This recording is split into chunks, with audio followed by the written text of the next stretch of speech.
ఒక రాక్షసుణ్ణి అంతం చేయటానికి, ఒక అరాచక పాలనకి చరణం గీతం పాడాలంటే కొన్ని శక్తుల కలయిక అవసరం. ఇదే కూటమిని వాళ్ళు అంటున్నారు.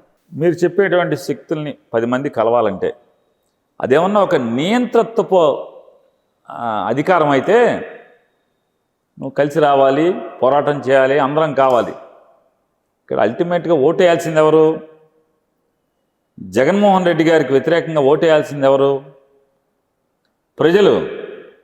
దాని కూటమితో పనే ఉంది. ప్రజలు చైతన్యవంతం అయితే చాలు కదా. 10 పార్టీలు కలిసి రావాల్సిన పనే ఉంది. నిజంగానే జగన్మోహన్ రెడ్డి అనే అతను ఈ రాష్ట్రానికి చెడు చేశాడు.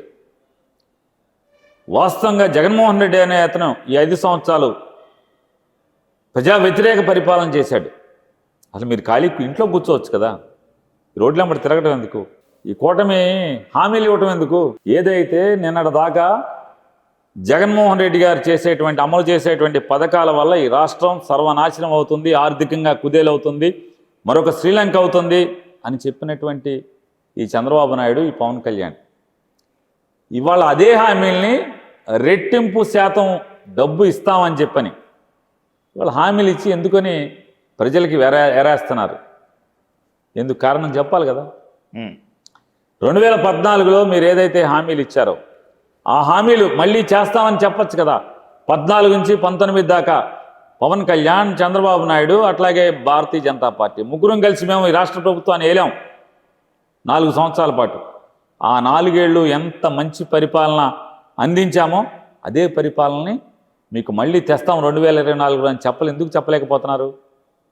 మళ్ళీ జగన్ పథకాలే మళ్ళీ ఇస్తామని ఎందుకు అంటున్నారు? మళ్ళీ జగన్ వాలంటరీ సిస్టమ్నే మళ్ళీ కొనసాగిస్తామని ఎందుకు అంటున్నారు?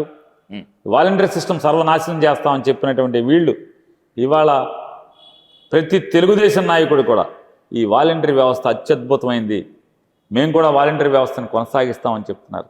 ఊర్లంపట తిరుగుతూ తెలుగుదేశం పార్టీ ప్రతి ఊర్లో కూడా తెలుగుదేశం పార్టీ అభ్యర్థులు కానీ నాయకులు కానీ మీరు మాకు పని చేయండి, పని చేస్తే మీ ఇంట్లో మేము వాలంటీర్ వేస్తామని చెప్తున్నారు.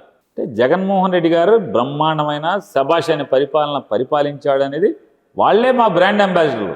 ఎగ్జాక్ట్లీ. వాలంటీర్లని తీసేస్తామని చెప్పినటువంటి చంద్రబాబు నాయుడు వాలంటీర్లు హ్యూమన్ ట్రాఫికింగ్కి పాల్పడుతున్నారు, అమ్మాయిలను రెడ్ లైట్ ఏరియాలకు అమ్మేస్తున్నారని చెప్పి అదే అర్థం వచ్చినట్టు మాట్లాడినటువంటి పవన్ కళ్యాణ్ ఇప్పుడు వాలంటీర్లని ఆకాశానికి ఎత్తేస్తున్నారు, పారితోషికం పెంచేస్తామని చెప్తున్నారు. ఇది వాలంటీర్లు చేసినటువంటి నిస్వార్థమైన సేవకు గుర్తింప, లేకపోతే వాలంటీర్లు అంతా వైసీపీకి టర్న్అవుట్ అయ్యేలా ఓటర్లను మభ్యపెడుతున్నారని అనుకోవాలా? సార్, జగన్మోహన్ రెడ్డి గారి యొక్క ఆలోచన మేరకు ఏర్పాటు అనేటువంటి వ్యవస్థ ఎంత బలమైందో, ఎంత బలంగా ప్రజల మనసుకి చేరువైందో దానికి తార్కాణం ఇది. మీరు ఏమి చేస్తామన్నా ప్రజలు మిమ్మల్ని అయితే నమ్మే స్థితి లేదు. అందుకని ఈరోజు కూడా మీరేం చెప్తున్నారు? మీ సూపర్ 6 అనేటువంటి లాంచ్ చేసి 3 మాసాలు అయినప్పటికి కూడా ఈ రోజుకి దాన్ని బలంగా తీసుకెళ్ళండి అంటున్నారు. జగన్మోహన్ రెడ్డి గారు ఇంతవరకు నేను ఇది చేస్తాను, నాకు మళ్ళీ అధికారం ఇస్తే అని ఎక్కడ చెప్పలే ఇంతవరకు. నేను మీకు మంచి పరిపాలన అందించాను, మీ ఇంటికి మేలు జరిగితే మాత్రమే మరొకసారి నాకు ఓటేయండి అని చెప్పి అడుగుతున్నాడు.